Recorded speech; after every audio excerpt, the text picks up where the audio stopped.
It was 1963, the year the 60s properly began.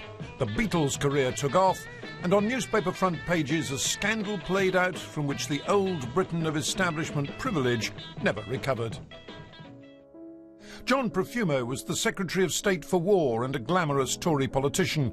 He was publicly humiliated, retired from politics, and spent the rest of his life running a charity. Christine Keeler was a model and party girl who'd had an affair with Profumo 2 years earlier. Before the scandal broke, she tried to sell her story to the newspapers. One spirited her away to Spain. By the time she returned, the news had broken and she was mobbed at the airport. And Eugene Ivanov was a KGB spy at the Soviet embassy in London, who'd also been seeing Keeler.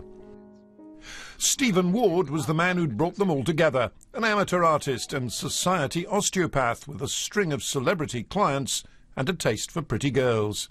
They all feature in a new exhibition at the National Portrait Gallery, where the newspaper front pages are a reminder that the public couldn't get enough of the story.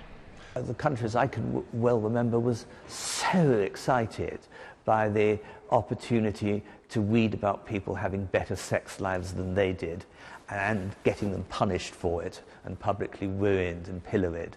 When the rumours about Profumo and Keeler and a Soviet spy were raised in the House of Commons in March 1963, the minister was summoned to a 3 a.m. meeting.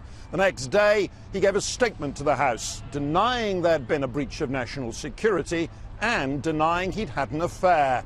That last bit was a lie. By May, his colleagues in government knew it was a lie. On the 5th of June, the rest of the country did too.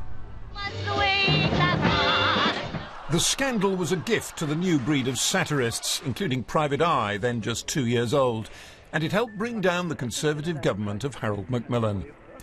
The establishment needed a scapegoat for its humiliation and found one. Stephen Ward was tried on trumped-up charges of living off prostitutes and committed suicide.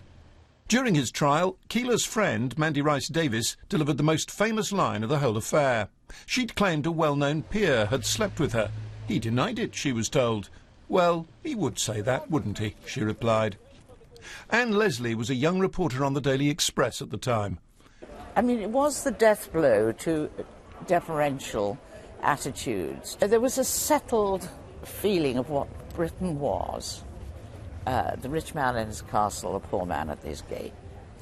And the Profumo affair said, no, it's not like that at all.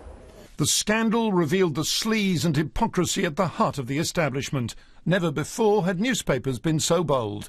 The press, at least, has never looked back. Nick Higham, BBC News.